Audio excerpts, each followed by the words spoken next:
নমস্কার, একিবি TV prime নিউজে আপনারা স্বাগত। আমি সুমিতা আপনাদের সঙ্গে চলে যাচ্ছে বিস্তারিত সংবাদে।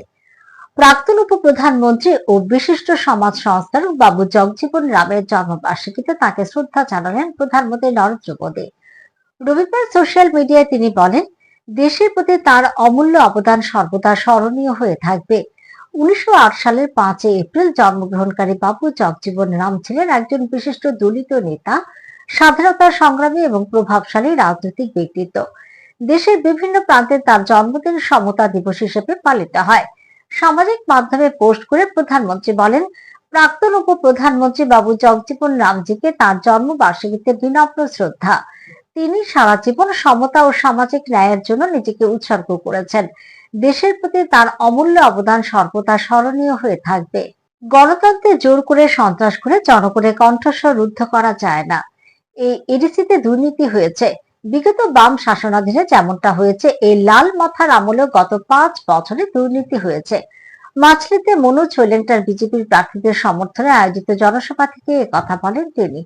এদিন মুখ্যমন্ত্রী রাজ্যে বিগত বাম আমলের শাসনেরও সমালোচনা করেন। তবে এই জনসভা থেকে ক্রমাগত সন্ত্রাস চালিয়ে যাওয়া প্রসঙ্গে এর তীব্র নিন্দা জানিয়ে তিনি প্রধানমন্ত্রীর অপারেশন সিন্দুরের প্রসঙ্গ উত্থাপন করে নাম না করে কার্যত সন্ত্রাস চালিয়ে যাওয়া পাটনার যে কতটা নিষ্প্রয়োজন সেদিকের প্রতিও স্পষ্ট ইঙ্গিত প্রদান করেন। এই মথা কোথার থেকে হঠাৎ করে আবির্ভাব হলো, একবার চিন্তা করতে হবে কোথার থেকে আবির্ভাব হলো। আপনারা দেখেছেন যে লাল টুপির লাল শার্টের কি অবস্থা ছিল গত 35 বছর, যেখানেই যাই খালি লাল লাল লাল, এই তো দেখতাম আমরা। এবং এই লালের যে চেহারা, রেড মানেই তো বিপজ্জনক। তো এই বিপজ্জনকের যে টুপি এবং এদের শার্ট আমরা দেখতাম, কিন্তু হঠাৎ করে দেখলাম মাননীয় প্রধানমন্ত্রী নরেন্দ্র মোদীজি যখন 2014-তে আসলেন আর 2018-তে আমাদের এখানে ভারতীয় জনতা পার্টির সরকার এখানে গঠন হলো, তাসের গড়ের মতো উড়ে গেল। তাসের গড় ঘুরে গেল। কোথায় গেল তাহলে? এই যে লাল, সেইগুলো কোথায় ঢুকেছে? এই মোথার মধ্যে, অর্থাৎ লাল মোথার যে এখন এই যে পার্টি, সেটা হয়েছে এই মোথা পার্টি। সব কমিউনিস্টদেরই সব গিয়ে ওখানে ঢুকেছে। সেখানে পশ্চিমবঙ্গের অবস্থা আপনারা সবাই জানেন। ঠিক একই ধারায় এখানেও করছে। আজকেও আমার কাছে যা রিপোর্ট আসছে, মারছে, ধমকাচ্ছে এবং এখন ব্যক্তিগত আক্রমণ শুরু হয়েছে। বন্ধুগণ, আমাদের মধ্যে বিভাজনের যে রাজনীতি ওনারা করেছেন, কিছুই নেই, কোনো ফিলোসফি নেই। ওনাদের একটাই যে ডিভাইড অ্যান্ড পলিসি, থানসা থানসা বলছেন। আবার যখন দেখলেন যে অবস্থা খারাপ, তখন আবার থানসার সাথে আবার বাঙালি ফান্ডামেন্টালিস্ট সংখ্যালঘু যারা আছেন ওদেরকে যোগ করেছেন। তো কোথায় গেল থানসা? এখন যা খুশি তাই, মানে মাথায় ঠিক নেই কখন কি বলছেন। একবার বলছেন আমি তোমাকে ভালোবাসি, আবার আরেকবার বলছেন তোমাকে আমি ঘৃণা করি। কখন যে কি বলবে কোনো ঠিক থাকে না বন্ধুগণ। এমন একটা অবস্থার মধ্যে আমাদের এখন চিন্তা করতে হবে যে এই যে নতুন ত্রিপুরার কথা আমরা বলছি, যে নতুন ত্রিপুরা আমাদের করতে হবে, সেটা মাননীয় প্রধানমন্ত্রীজি এবার যে অপারেশন সিন্দুর, সেই অপারেশন সিন্দুরের পর উনি কি বলেছেন? We don't need any preacher. গণতন্ত্র যদি জানতে, গণতন্ত্রের পাঠ যদি আপনার সত্যি করে জানতে হয়, বুঝতে হয়, তাহলে আপনি মানুষকে বুঝান, কথার মাধ্যমে বুঝান। এটা কি হচ্ছে? মারপিট করে, গুন্ডাগিরি করে, এগুলো মানুষকে বুঝানোর, গলার মানুষের কণ্ঠস্বর রুদ্ধ করে আপনি এইভাবে সামনের দিন বেশি দিন এগুতে পারবেন না। হয়েছে, ঠিক আছে, অনেকগুলো ঐতিহাসিক কারণে আপনারা 5 বছর রাজত্ব করেছেন, কিন্তু আমরা এডিসির মধ্যে কি দেখলাম?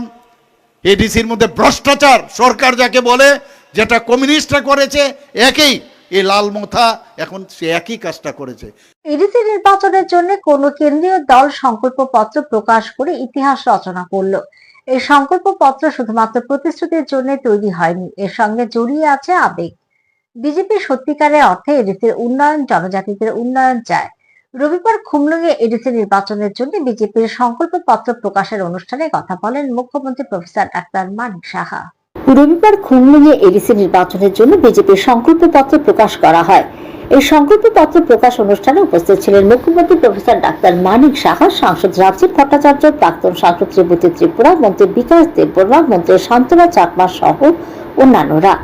এদিন সংকল্পপত্র প্রকাশ করার পর মুখ্যমন্ত্রী বলেন, এই সংকল্পপত্র শুধুমাত্র প্রতিশ্রুতির জন্য তৈরি হয়নি, এর সঙ্গে জড়িয়ে আছে আবেগ। বিজেপি সত্যিকারের অর্থে এডিসির উন্নয়ন, জনজাতিদের উন্নয়ন চায়। তিনি আরো বলেন, এডিসি এলাকায় কেন্দ্রীয় সরকারের সাহায্যার্থে উন্নয়নের ছোঁয়া পৌঁছে যাচ্ছে। ত্রিপুরার প্রত্যন্ত এলাকা যেমন জম্পুই, ব্রু জনজাতিদের বসতি এলাকার উন্নয়নের কথা প্রধানমন্ত্রীর কাছেও পৌঁছেছে। তিনি মন কি বাত অনুষ্ঠানের মাধ্যমে সেগুলি তুলে ধরেছেন। বিজেপি আক্ষরিক অর্থে জনজাতিদের উন্নয়ন চায়। সন্ত্রাসের বিরুদ্ধে বিজেপি সদা সরব রয়েছে। তিনি বলেন, তীব্রা মাথা নেতৃত্বে এডিসি এলাকায় বিপুল পরিমাণে সন্ত্রাস চলছে।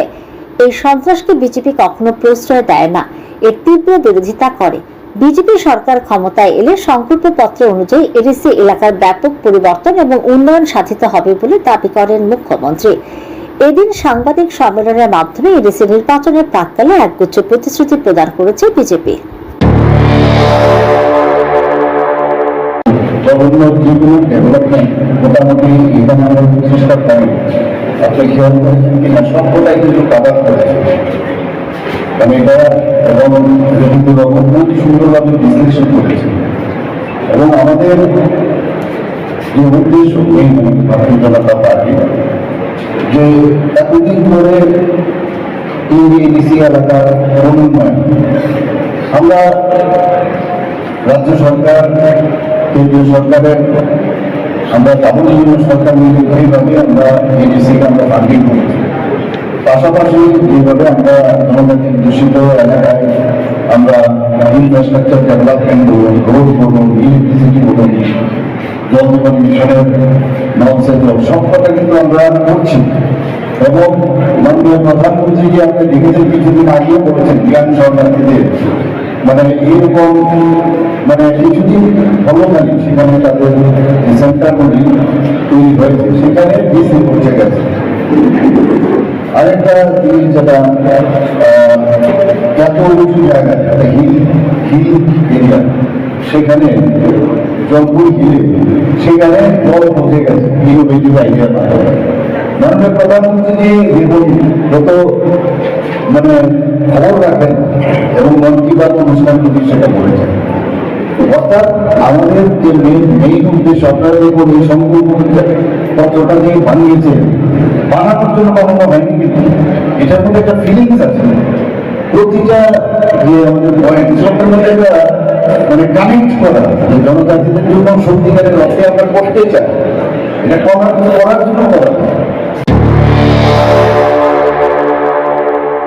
প্রসঙ্গত বিজেপির সংকল্পপত্রে এডিসি এলাকায় জনজাতিদের উন্নয়নে বিভিন্ন প্রতিশ্রুতি প্রদান করা হয়েছে।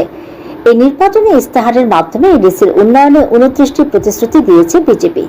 বিজেপি ক্ষমতায় এলে উপজাতি এলাকার সামগ্রিক উন্নয়ন ও আধুনিকীকরণের লক্ষ্যে 29 দফা কর্মসূচি বাস্তবায়নের কথা জানিয়েছে। দলের ঘোষিত প্রতিশ্রুতিগুলির মধ্যে উল্লেখযোগ্য হল ককবরক সহ সকল উপজাতি ভাষার যথাযথ স্বীকৃতি প্রদান, গণতান্ত্রিকভাবে ভিলেজ কমিটি গঠন এবং উপজাতি সমাজের প্রথাগত আইন ও সংস্কৃতি সংরক্ষণ। পাশাপাশি উপজাতি নারীদের অর্থনৈতিকভাবে স্বনির্ভর করতে প্রতিটি জোনে হ্যান্ডলুম ও হস্তশিল্প প্রশিক্ষণ কেন্দ্র স্থাপনের কথাও বলা হয়েছে। শিক্ষা ও স্বাস্থ্য খাতে উন্নয়নের জন্য প্রতিটি উপজাতি জেলায় কন্যাদের জন্য হস্টেল, ধলাই জেলায় একটি মেডিকেল কলেজ এবং খুমলুঙে নার্সিং ও প্যারামেডিক্যাল ইনস্টিটিউট স্থাপনের প্রতিশ্রুতি দেওয়া হয়েছে। অবকাঠামোগত উন্নয়নের ক্ষেত্রে প্রতিটি ভিলেজ কমিটি এলাকায় আধুনিক অফিস ভবন নির্মাণ, গ্রামীণ বাজার আধুনিকীকরণ এবং অনুষ্ঠানের জন্য উন্নত সুবিধা সম্পন্ন খোলা জায়গা কমিউনিটি হল তৈরির পরিকল্পনা নেওয়া হয়েছে। এছাড়া খুমলুঙে একটি আধুনিক ফুটবল একাডেমি এবং একটি মার্শাল আর্টস একাডেমি গড়ে তোলার কথাও ঘোষণা করা হয়েছে। জনজাতির সংস্কৃতি ঐতিহ্য রক্ষায় ঐতিহ্যবাহী চিকিৎসা পদ্ধতির উন্নয়ন, উপজাতি পোশাক ও বয়ন কেন্দ্র স্থাপন এবং বাঁশজাত পণ্যের প্রশিক্ষণ ও বিপণন কেন্দ্র তৈরির পরিকল্পনাও রয়েছে। অর্থনৈতিক উন্নয়নের লক্ষ্যে স্বনির্ভর গোষ্ঠীর শক্তিশালীকরণ, যুব উদ্যোক্তাদের আর্থিক সহায়তা এবং লাখপতি দিদি প্রকল্প সম্প্রসারণের উদ্যোগ নেওয়া হবে বলে জানানো হয়েছে। পাশাপাশি রাবার চাষে সহায়তা বৃদ্ধি এবং জুনিয়র পরিবারের জন্য আর্থিক ও প্রযুক্তিগত সহায়তার প্রতিশ্রুতি দেওয়া হয়েছে। গৃহ নির্মাণ ও মৌলিক পরিষেবার ক্ষেত্রে প্রধানমন্ত্রী আবাস যোজনার আওতায় সকল যোগ্য পরিবারকে পাকা বাড়ি প্রদান, প্রতিটি ঘরে বিদ্যুৎ সংযোগ নিশ্চিতকরণ, পাইপলাইনের মাধ্যমে বিশুদ্ধ পানীয় জল সরবরাহ এবং সৌর বিদ্যুৎ প্রকল্প বাস্তবায়ন কথা উল্লেখ করা হয়েছে। এছাড়া দক্ষতা উন্নয়নের মাধ্যমে যুবকদের জাতীয় ও আন্তর্জাতিক পর্যায়ে কর্মসংস্থানের সুযোগ তৈরি এবং ড্রাগ ফ্রি ত্রিপুরা গড়ার লক্ষ্যে কঠোর পদক্ষেপ নেওয়ার কথাও বলা হয়েছে। সবশেষে টিটিএডিসি এর নাম পরিবর্তন করে ত্রিপুরা অটোনমাস টেরিটোরিয়াল কাউন্সিল করার প্রস্তাব এবং খুমলুং শহরের জন্য একটি মাস্টার প্ল্যান তৈরির কথাও এই ঘোষণায় অন্তর্ভুক্ত রয়েছে।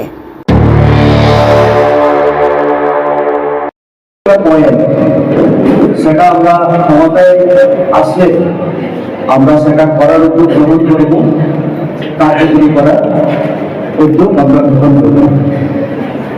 প্রথম 1 নম্বরের মধ্যে আমাদের আছে, আমাদের ইংলিশে লেখা, এখানে বলা আছে যে proper recognition will be given to Bambara and all other tribal languages. এটা 1 নম্বরে। আপনারা জানেন আমাদের সরকার বাংলা ভাষার উন্নয়ন এবং TTADC will be renamed as Tripura Autonomous Territorial Council। আমরা এটা দেখেছি যে Tripura tribal area autonomous district council লম্বা নাম এবং ডিস্ট্রিক্টের মাধ্যমে তার যে অর্থ, সেটাকে আমরা চিন্তা করেছি যে এটাকে একটু পরিবর্তন করে আমরা ত্রিপুরা অটোনমাস টেরিটোরিয়াল কাউন্সিলে আমরা তার নাম আমরা নতুন নামকে আনয়ন করব। রাজনৈতিক মহলে এই ঘোষণাকে ঘিরে ইতিমধ্যে ব্যাপক চর্চা শুরু হয়েছে। এখন দেখার বিষয় এই প্রতিশ্রুতিগুলি ভোটারদের কতটা প্রভাবিত করতে পারে। Bureau report, AKB TV. নিচে ছোট্ট একটি বিজ্ঞাপন বিরতির সঙ্গে থাকুন।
বিরতির পর সবাইকে স্বাগত। চলে যাচ্ছে পরের খবরে।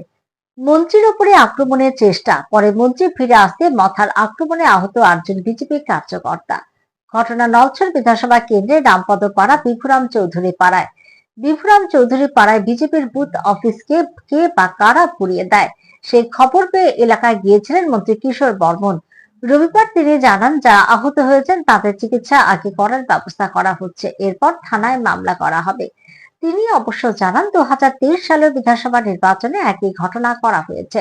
তিনি জানান এদিন সেখান থেকে তিনি আসার পর দলের কার্যকর্তাদের উপর সেখানে আক্রমণ করা হয়, এতে কয়েকজন আহত হয়। তিনি জানান এরা সন্ত্রাসের রাস্তা গ্রহণ করেছে শুধুমাত্র নির্বাচনে হারার ভয়ে।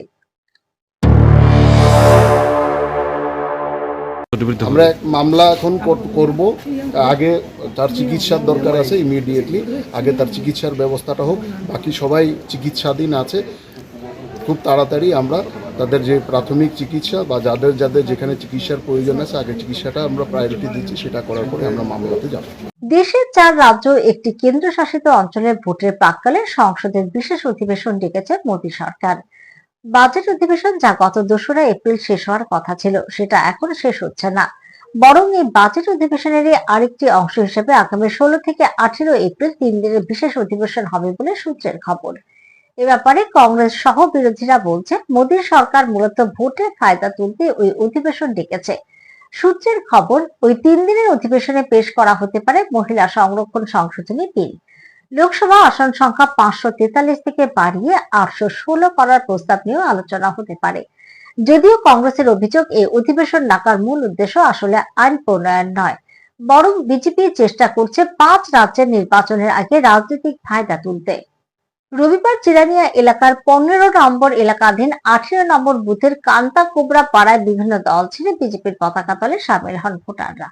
জানা গেছে ওই এলাকার 11টি পরিবারের মোট 35 জন ভোটার পিঁপড়া মাথা দল ছেড়ে বিজেপিতে যোগদান করেছেন।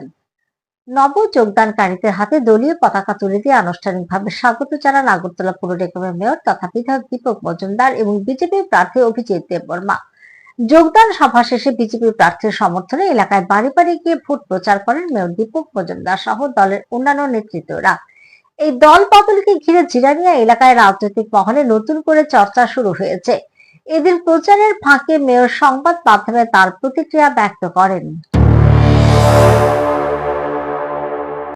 এডিসি নির্বাচন 15 নম্বর জিরানিয়ার ক্ষেত্রে কান্তাকুবরা এলাকায় 11 পরিবারের 35 জন ভোটার সপরিবারের একদম আমাদের ভারতীয় জনতা পার্টিতে আজকে যোগদান করেছেন। আমাদের যিনি এই 15 জিরানিয়া এডিসি নির্বাচনে যিনি প্রার্থী ভারতীয় জনতা পার্টি, ওনার সমর্থনে কাজ করার জন্য এবং ওনার পক্ষে কাজ করার জন্য দলীয় আমাদের দলের প্রতি, দলের আদর্শের প্রতি অনুপ্রাণিত হয়ে মোদিজি এবং ডক্টর মানিক সাহা নীতিশ সরকারের প্রতি তাদের ভরসা এবং আস্থা রেখে আজকে 11 পরিবারে 35 জন ভোটার জয়েন করেছেন আমাদের অভিজিৎ দেববর্মার সমর্থনে। তো আমার তাদেরকে দলের পক্ষ থেকে আমি অনেক স্বাগত শুভেচ্ছা জানাই। আমার আশা থাকবে তাদের যোগদানের ফলে আমাদের দলের যেমন শক্তি বৃদ্ধি হবে, পাশাপাশি কিন্তু আমাদের অভিজিৎ বাবুর পক্ষে আরও ব্যাপকভাবে মানুষ ভোটদানে এগিয়ে আসবেন, উৎসাহিত হবেন। রামনগর 4 নম্বর রোড এলাকা থেকে চুরি যাওয়া সোনালঙ্কার মোবাইল ফোন সহ মোট 7 জন চোরকে আটক করে পশ্চিম থানার পুলিশ। তার মধ্যে একজন মহিলা চোরও রয়েছে বলে জানান এসডিপিও দেবপ্রসাদ রায়। রবিবার তিনি জানান, শনিবার রামনগর 4 নম্বর এলাকার বাসিন্দা জনৈক সুরজিৎ চক্রবর্তী পশ্চিম থানায় একটি চুরির মামলা রুজু করেন। এসডিপিও ঘটনার বিস্তারিত জানিয়ে বলেন, অভিযোগ পাওয়ার পর থেকে পশ্চিম থানার পুলিশ আধিকারিকের নেতৃত্বে একটি টিম গঠন করে প্রথম 2 জনকে আটক করা হয়। পরবর্তী সময়ে তাদের জিজ্ঞাসাবাদ করে আরো কয়েকজনকে বিভিন্ন জায়গায় তল্লাশি করে আটক করা হয়।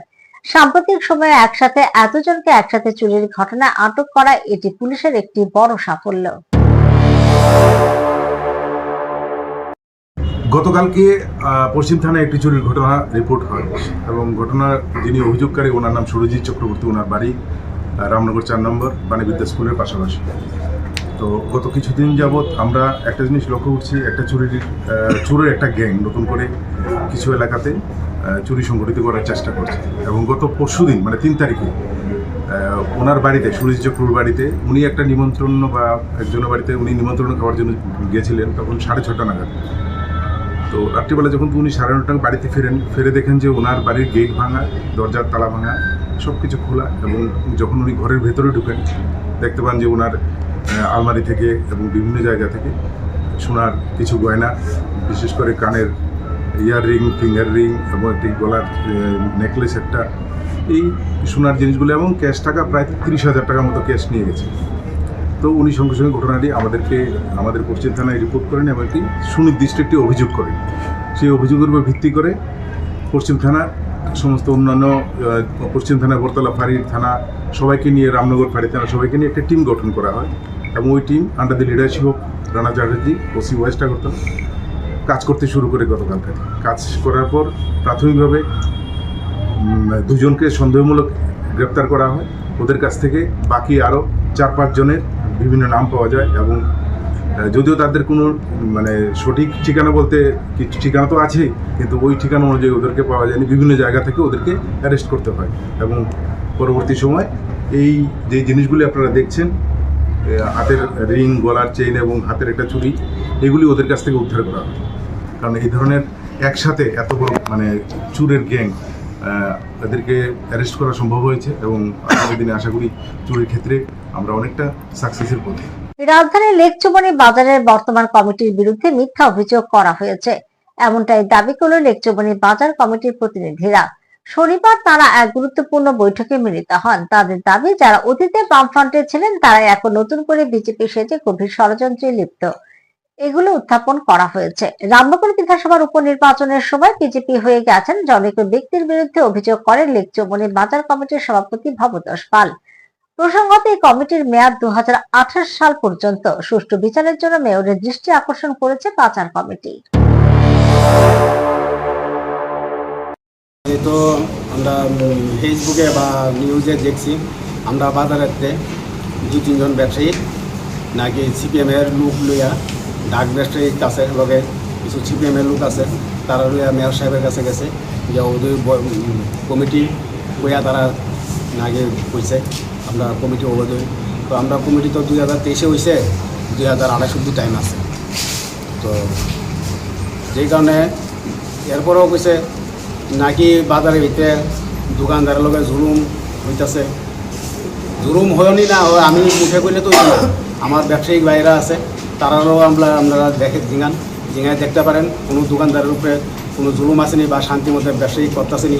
2023-এর টাইমে লিচুনি বাজারের সেক্রেটারি তপন মালাগার আমার নাম, ঠিক আছে, আমার নাম তপন মালাগার, কিন্তু আপনারা যাচাই করে দেখেন তপন মালাগারটা লিচুনি বাজারের সেক্রেটারি হয়েছে 2023-এর থেকে। কোনো দোকানদারের উপরে জুলুম বা কোনো টাকা পয়সা বা কোনো কিছু নেওয়া হয়েছে। তো তারা তো মিডিয়ার খবরের ভিতরে আমি পাইছি, যেমন আমি মানুষের জুজু বুস্তুকিরা টাকা নিচ্ছি, জুজু বুস্তুকিরা দোকান উড়াই দিই, বাইরের দোকানদার আইনা বয় 10 বছর 12 বছর ধরে তারা দোকানদারের কথা আছে, তারা আমি বাইক দিয়ে গেছি, এমন অভিযোগ আমার নামে উঠছে। ওই কারণে আমি আজকে প্রেস মিটিং করে আমার কমিটি আজকে 2023-এর থেকে 2028 অব্দি টাইম আছে, এই দেখতে পারেন।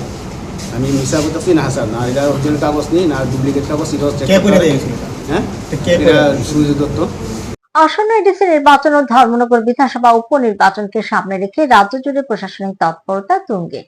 নির্বাচনের আগে আইন শৃঙ্খলা পরিস্থিতি কঠোরভাবে নিয়ন্ত্রণে রাখতে মাঠে নেমেছে পুলিশ প্রশাসন। এই প্রেক্ষাপটে রবিবার উত্তর ত্রিপুরা জেলা সফরে আসেন ত্রিপুরার পুলিশ মহানির্দেশক অনুরাগ ধ্যানকর। ধর্মনগরে পৌঁছে তিনি সরাসরি উত্তর ত্রিপুরা জেলার পুলিশ সুপারের কার্যালয়ে যান।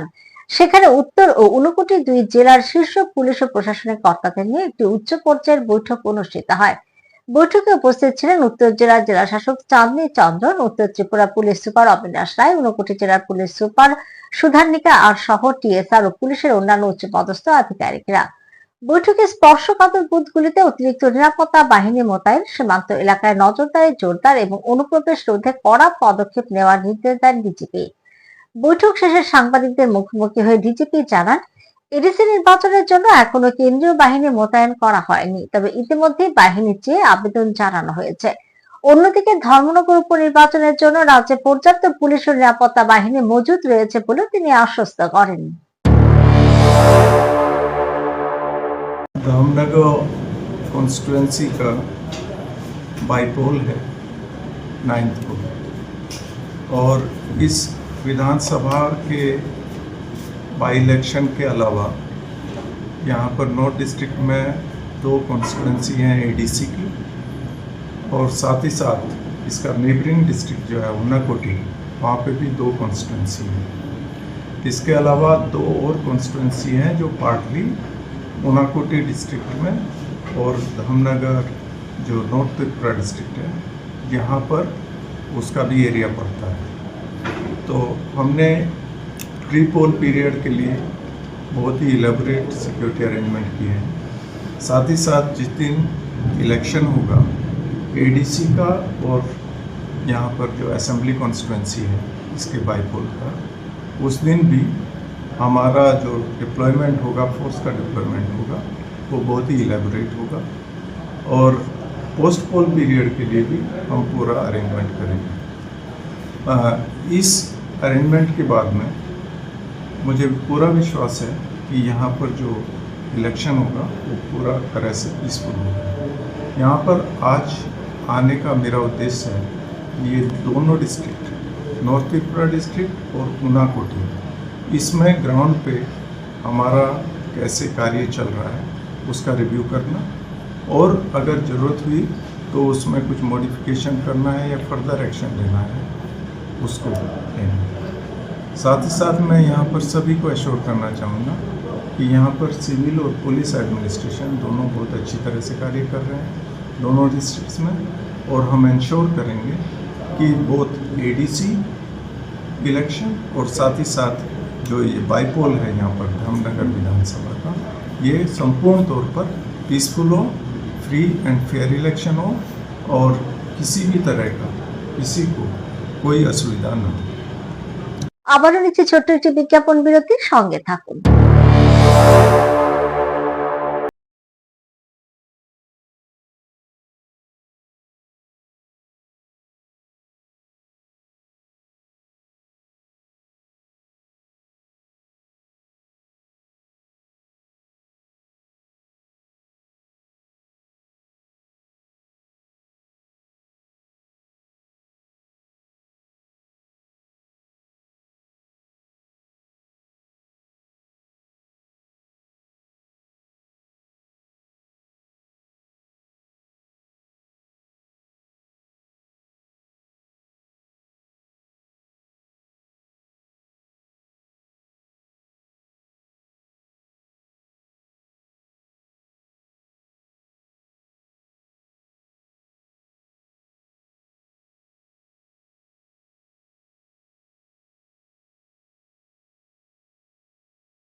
বিরতির পর চলে যাচ্ছে পরের খবরে। পিস্তলের মুখে সর্বস্ব লুট করলো সশস্ত্র ডাকাত দল। বাঁশপুকুরে গভীর রাতে সশস্ত্র ডাকাতি, গৃহকর্তাকে বেঁধে লুট, নগদ ও স্বর্ণালংকার।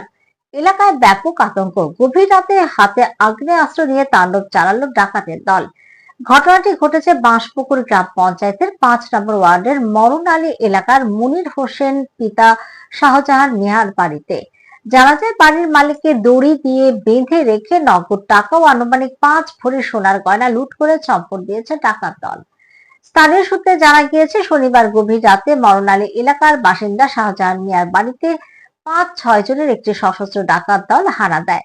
দরজা ভেঙে দুষ্কৃতীরা ঘরের ভেতরে প্রবেশ করে। পরিবারের সদস্যরাও কিছু বুঝে ওঠার আগে আগ্নেয়াস্ত্র ঠেকিয়ে তাদের মুখ বন্ধ করে দেওয়া হয়।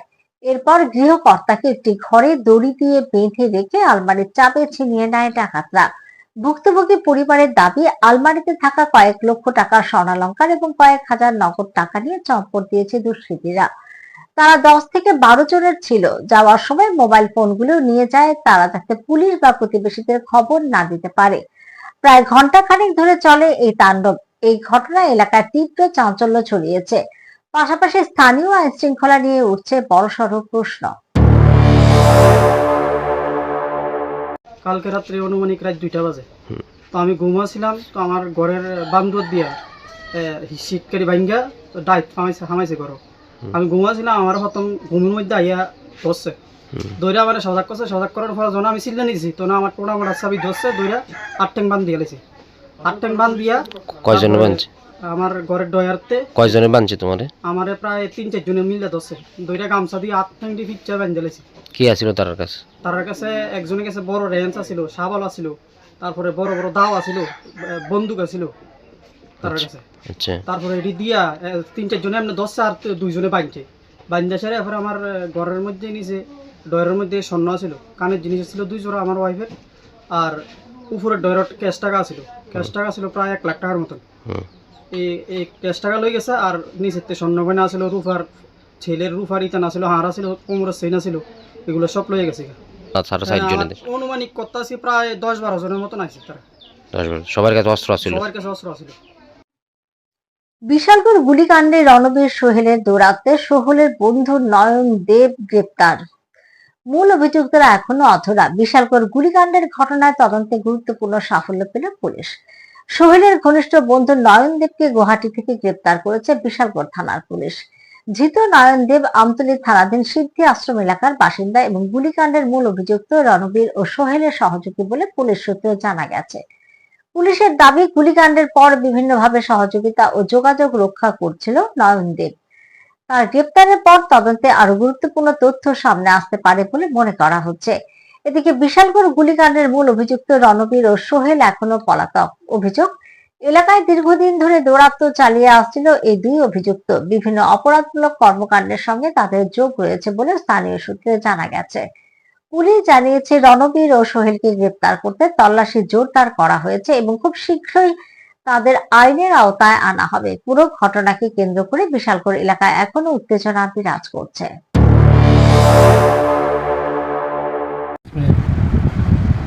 ये जो फायरिंग केस हुआ था माधव साहब के घर पे, केस नंबर विशालगढ़ पुलिस का 24 है, उसी में एक्यूज था नयन देवनाथ, जिसको हम लोगों ने एक लीड मिली थी। हमारी ओसी आईओ और सभी टीम इसमें कंटिन्यूसली जो भी एक्यूज उनको ट्रैक करने की कोशिश कर रहे थे।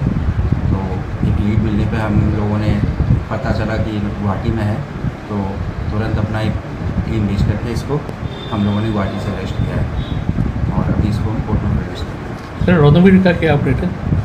उसके लिए भी हम कंटिन्यूसली ट्राई कर रहे हैं। हमारी टीम उसको भी खोज रही है और बहुत जल्दी उसको भी हम लोग अरेस्ट करेंगे। सर, जिसको अरेस्ट किया उसका नाम क्या है? इसका नाम नयन देवनाथ है, सॉरी नयन देव, और अलियास आर्यन, और इसके बाबर नाम है श्री सुब्रत देव।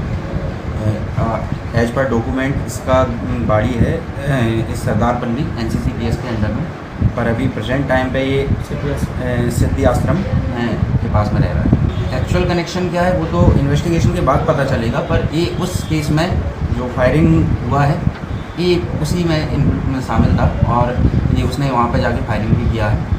এখনকার মতো সংবাদ এই পর্যন্ত। পরবর্তী আপডেটস দেখার জন্য চোখ রাখুন শুধুমাত্র AKV টিভির পর্দায়। নমস্কার।